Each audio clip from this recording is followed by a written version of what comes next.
buenas a todos mis hermanos y amigos en Cristo Jesús de su canal Jesús, el Gran Yo Soy. Vamos a continuar con la segunda parte de este salmo, que se acuerdan que les decía en la primera parte de que este salmo lo íbamos a dividir en dos partes porque es un salmo bastante extenso, así como otros salmos que también son un poco extensos también, que los vamos a tener que dividir en dos partes por cuestiones de tiempo, ¿va? Tal como el Salmo 9, el Salmo 10, donde, claro, David ahí está presentando un montón de cosas ante el Señor, ¿va? Vimos en aquel video, ¿va? Cómo David se presenta como un hombre oprimido ante ese Dios de justicia. Un hombre que ha sido oprimido por sus enemigos, que, por cierto, vimos que eran enemigos feroces, ¿verdad? Y como lo que describimos, va, que así es la naturaleza del ser humano. Somos, por naturaleza, expresamos siempre, bueno, más las personas que se alejan de Dios, va, son las que más expresan esa ferocidad horrible. En este caso, David, va. Y como les decía en la vez pasada, en la actualidad, contra el pueblo de Dios. David representa al pueblo de Dios en ese caso, va. Ahora, como nosotros estamos también siendo perseguidos de una manera feroz también por las personas. Y hoy vamos a ver a David pidiendo en esta otra parte que Dios siga manteniendo esa justicia y que Dios también va a juzgar al impío. En estos siguientes versículos David va a hablar de cómo Dios está preparando el juicio para todos aquellos que no quieren obedecer su palabra, ¿verdad? Y que lo estaban persiguiendo a él. Pero antes de eso, miren lo que dice en el versículo 10 y 11. Mi escudo está en Dios, que salva a los rectos de corazón. Dios es juez justo, y Dios está airado contra el impío todos los días. Qué interesante que David, cuando dice mi escudo, está diciendo mi defensa está en Dios. Es decir, todo lo que yo pueda decir, que yo me pueda defender o que yo pueda actuar legalmente, no, eso no. Si lo hago por mi misma cuenta, no sirve, dice David. Por eso dice David, mi escudo está en Dios, mi defensa está en Dios. ¿Se acuerdan que les dije que este salmo se llama el Dios de justicia? Estamos haciendo esa sección hablando del Dios de justicia, ¿va? Vimos primero en el Salmo 4 cómo ese Dios de justicia permite las pruebas. En el Salmo 6 cómo el Dios de justicia permite las enfermedades. Y en este salmo estamos viendo que David está pidiéndole a ese Dios de justicia que conozca su corazón y que lo defienda. Esa es la mejor defensa que puede tener David. Por eso cuando dice mi escudo, es decir, David está diciendo mi defensa está en Dios. No puede haber defensa más mejor que esa. Es una cosa muy importante para nosotros también. No podemos pensar que por nuestra propia cuenta tenemos algo en que defendernos o en que escudarnos, porque nosotros somos seres humanos débiles. No aprendamos siempre esto, que nuestra defensa también solo tiene que estar en Dios. Cuando nos sintamos atacados por algo, recordemos que la Biblia dice que nosotros tenemos un abogado, ¿va?, que está intercediendo ante el Padre por nosotros. Pues David también sabía que su única defensa estaba ante ese juez y Padre que lo conocía muy bien. Y no solo eso, sino que él dice que salva a los rectos de corazón. David miró cómo Dios salvó a gente recta de corazón, gente que le obedecía de verdad. No está diciendo en vano eso David. Y creo que nosotros tampoco no podemos decir en vano eso también, de que Dios salva a los rectos de corazón. Solo veamos cómo Dios salvó a José de sus propios hermanos. Sus hermanos creyeron que ellos le habían dado muerte a José, pero no vemos cómo Dios lo llevó al éxito, ¿va? Porque José también sabía que su escudo estaba en Dios. Como también Dios usó poderosamente a Moisés y cómo lo salvó de tantos problemas a los que había metido Moisés, ¿verdad? Y así podemos mencionar una lista de gente que verdaderamente Dios los ha salvado. David, por ejemplo, el mismo David que escribió estos salmos, la mayoría, él pudo experimentar esa salvación de Dios, como Dios salva verdaderamente a los rectos de corazón. cómo también nosotros en la actualidad podemos decir que Dios nos ha salvado. Como les decía, Dios sí, aparte de que nos ha dado su salvación eterna a través de su Hijo Jesús, Dios Padre, también nos puede salvar de situaciones difíciles también. Aquí en nuestro país vivimos en situación difícil también. Solo vean, aparte de hablar, sin hablar del crimen organizado y de todas esas cosas, imagínense la delincuencia común. De todas esas cosas el Señor nos salva, hombre. Entonces, tenemos que reconocer que aquí David está diciendo, sí, es válido. Mi escudo, mi defensa es Dios, está en Dios. Y solo Él es el que puede salvar a los rectos de corazón. Así que esa es la invitación. Que nuestro corazón esté recto para con Él, pero tiene que ser a través de nuestro Señor Jesucristo, poniendo nuestra fe en Él. Y ahora David reconoce aquí, dice, Dios es juez justo, sí. Dios ha visto que yo no he hecho nada inicuo contra Saúl ni contra nadie. Mi escudo entonces está en Dios, mi defensa. Dios es juez justo, dice David. Pero hay algo que describe David muy bien de Dios. Dios está airado contra el impío todos los días. A ver qué opinarían muchos de esos que dicen que Diosito es bueno, que Diosito es aquí. A ver qué opinarían al leer este versículo cuando dice Dios está airado contra el impío todos los días. ¿Se han fijado que las personas en el mundo dicen, no, pero Diosito no puede castigar a nadie? Además, Diosito es amor. No, pero ¿y este versículo? Si leyeran este versículo, aunque yo puedo garantizar que si la gente lee este versículo, no lo creerían. Dirían que eso no puede ser cierto. En fin, en su corazón no van a creer que Dios es así. Pero David sí reconoce que Dios es un juez justo y que Dios está airado contra el impío todos los días. Es lamentable que lo que se nos está enseñando aún en las iglesias es eso, ay no, Diosito es bueno, y hasta llaman a Dios de Diosito. No podemos llamar a Dios Diosito porque para comenzar no es un Dios pequeño. Yo sé que mucha gente dice que dice esto que por cariño, pero no, recordemos que Dios es un Dios grande y temible. Y otra cosa, Dios está airado contra el impío. A veces nos cuesta creer esto, inclusive a veces a los cristianos cuando vemos que Dios, ¿por qué no actúa contra la gente que hace cosas malas? Uno tiende a pensar a veces que es que Dios, o hay gente mala también, que cuando hace cosas malas y no les pasa nada, creen que es que todo está bien. Y no saben que es que Dios verdaderamente está airado contra la gente que no le quiere conocer. Es una realidad que vemos a través de toda la Biblia, que Dios siempre está airado contra el mal, contra la gente que se aparta, contra la gente que impide la justicia de Dios. Eso contrasta bastante, choca con esa idea falsa de que Dios te acepta tal y que Dios no te va a juzgar por esto ni te va a juzgar por aquello, y que no juzguemos a los demás porque Dios no es así. No. Pensemos, Dios está airado, dice David, contra el impío todos los días.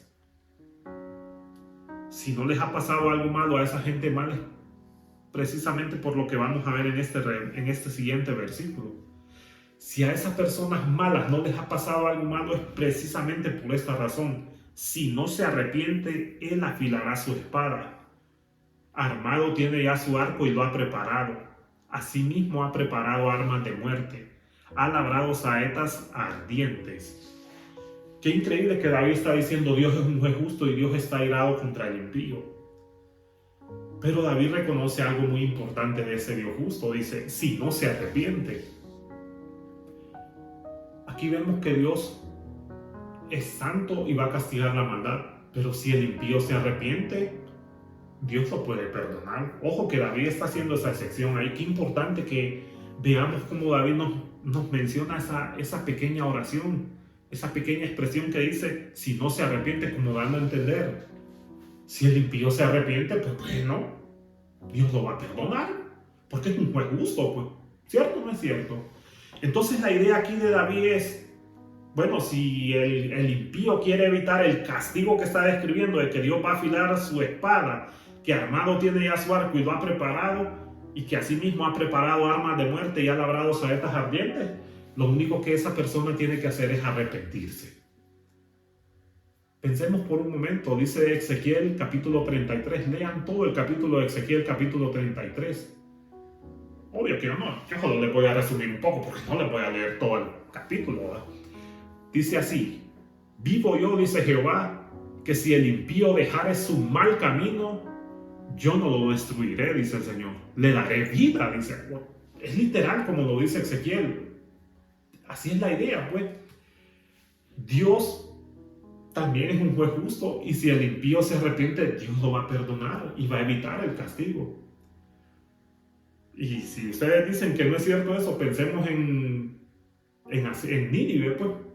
¿Se acuerdan que Jonás se negaba a ir a Nínive porque Jonás consideraba que los ninivitas eran unos hombres perversos y que no se iban a arrepentir y que más bien les cayera el juicio de Dios?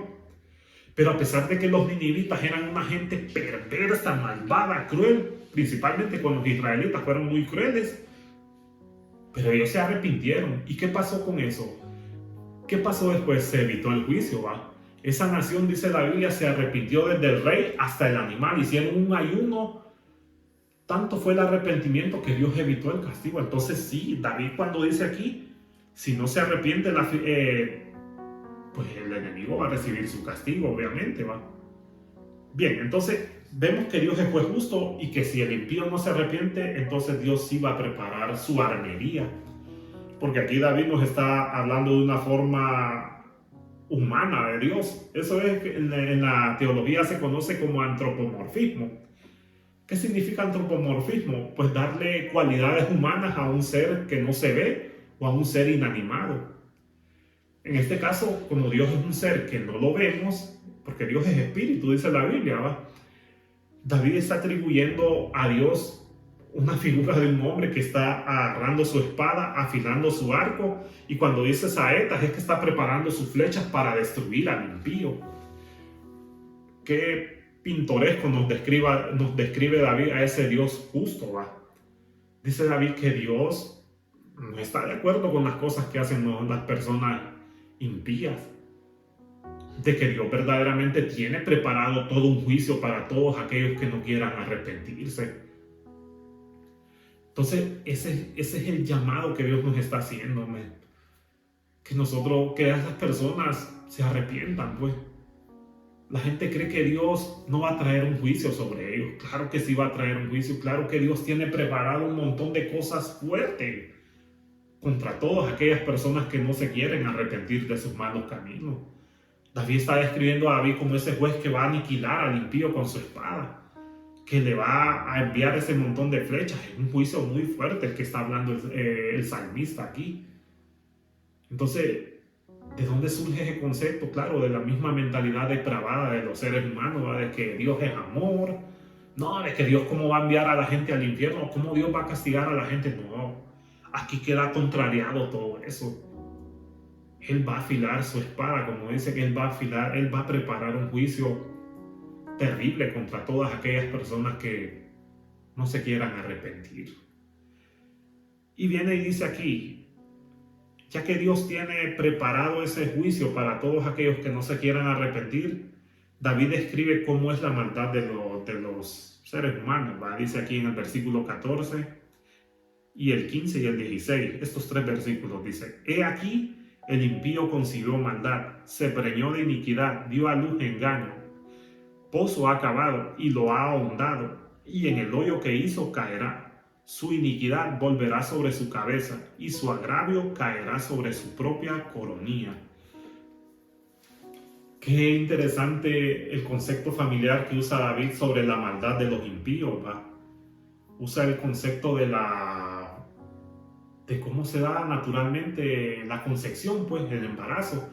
Primero es la concepción, después el embarazo y después la luz, ¿va? El bebé. Aquí David está describiendo eso de esa misma forma. Dice, es aquí el impío concibió maldad. Eso es la concepción. Concibió engaño, dice, y se preñó de iniquidad. Es decir, ya sabió la maldad que él planeaba hacer y dio a luz engaño. Es triste, va, como la gente que no conoce a Dios planea todas esas cosas.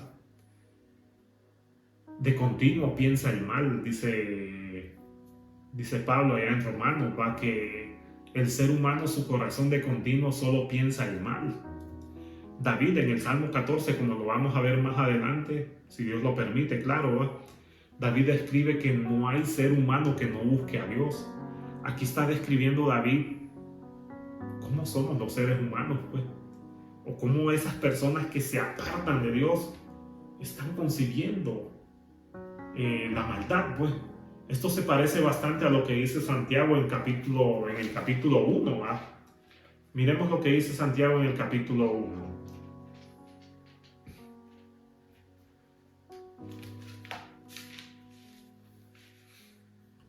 Dice así, en el versículo...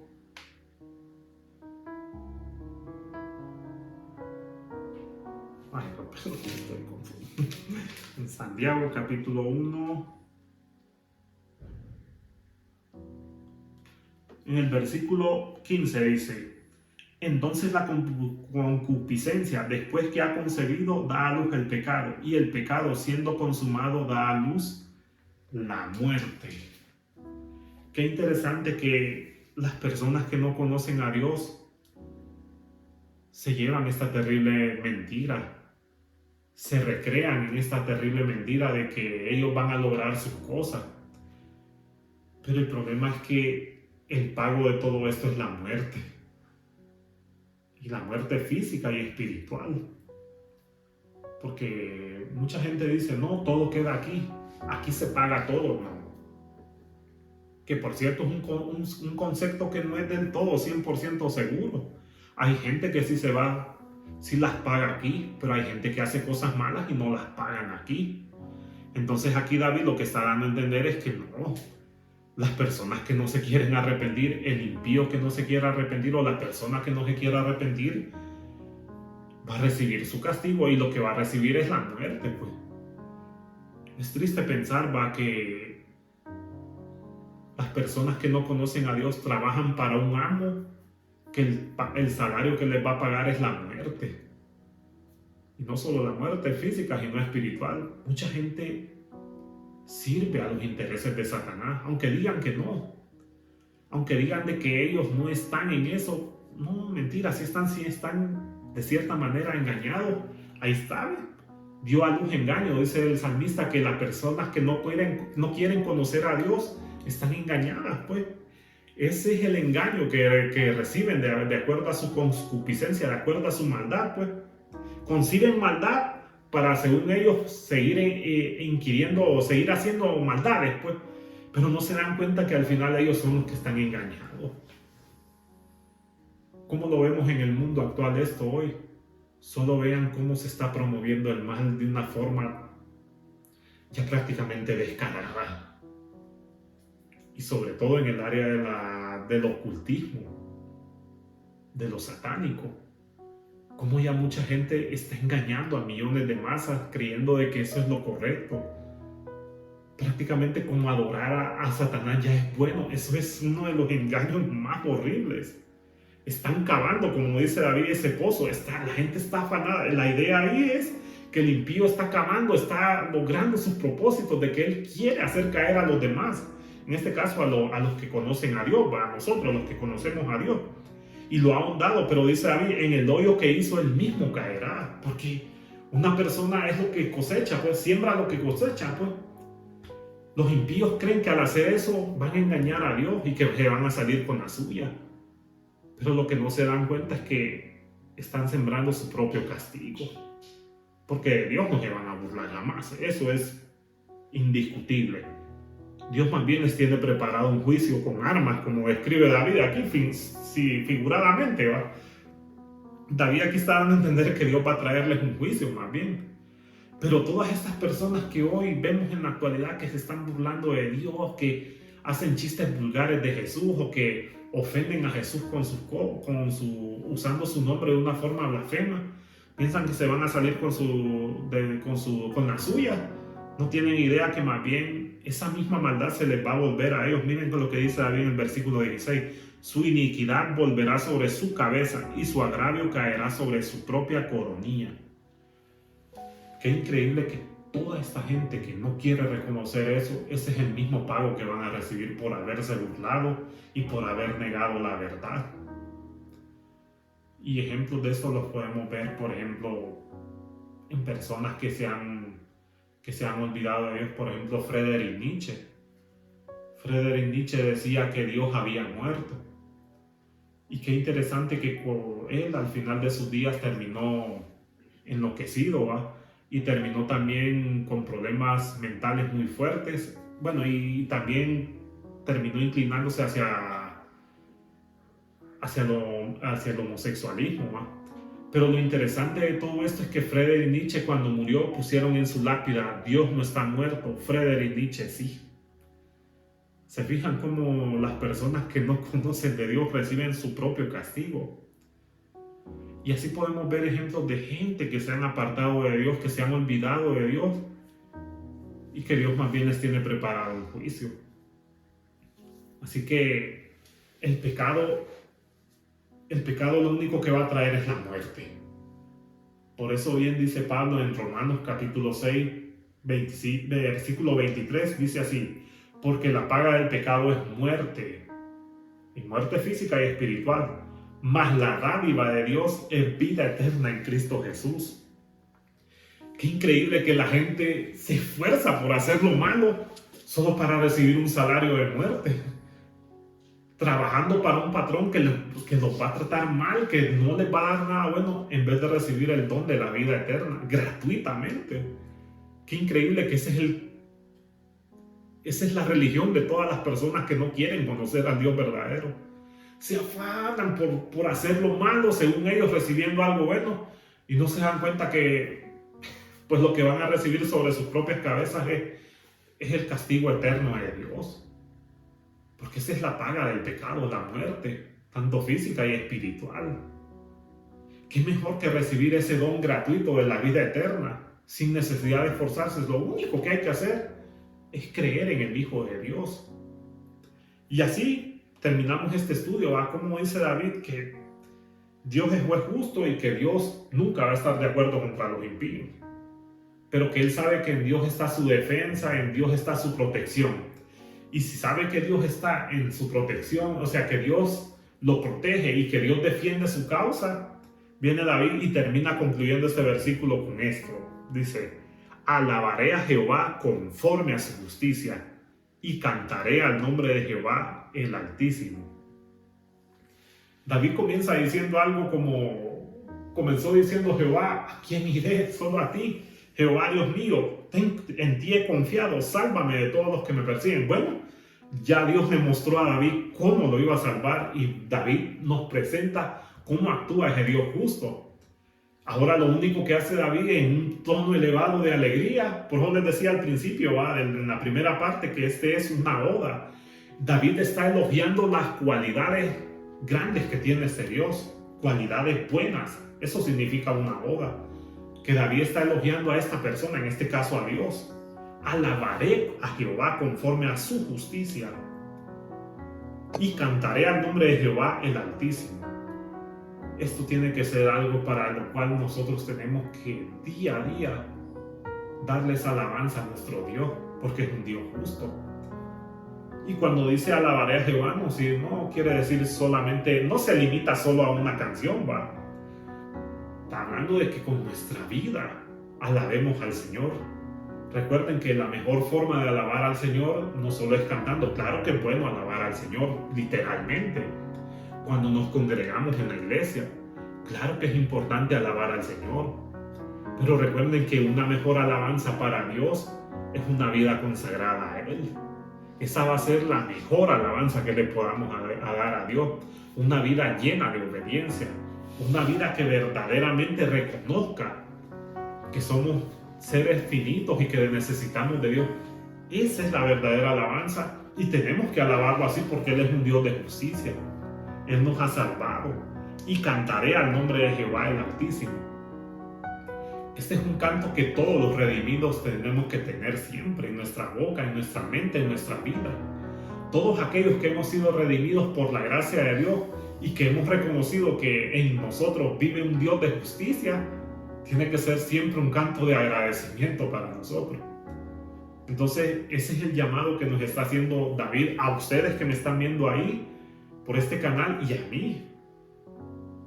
De que tenemos que poner siempre nuestra confianza, bueno, de que tenemos que alabar al Todopoderoso por habernos salvado. Y si verdaderamente ustedes no han hecho esa decisión, pues los invito a que hagan eso, a que entreguen su vida al Dios de justicia, a ese Dios de justicia que envió a su Hijo para morir por nuestros pecados y que en Él podemos ser justificados y que en Él tenemos nuestra seguridad de vida eterna y que Él nos va a salvar de cualquier peligro que nos encontremos. Y créanme que ese tiene que ser el mayor motivo de gozo para seguir alabando el nombre del Señor, para seguir predicando el nombre del Señor, para declarar que solo en el nombre de nuestro Señor Jesucristo hay salvación. Y muchas gracias por continuar viendo la segunda parte de este estudio, ¿va? En el siguiente vamos a ver el Salmo capítulo 8, donde David habla de la gloria de Dios. Espero que no se lo pierdan y que, como siempre, puedan compartir este video. Eso va a ser una bendición enorme, que muchos hermanos en la fe crezcan y que esto pueda ser compartido con gente que no conoce de Cristo, pues. Y sobre todo que le den un like, eso también me va a ayudar bastante. Y también que activen siempre, no se les olvide, si se quieren suscribir, cuando se suscriban, pues toquen la campanita y pongan todas las notificaciones para que YouTube siempre les envíe cuando vamos a subir videos. Les agradezco mucho y que Dios les guarde. Muchas gracias.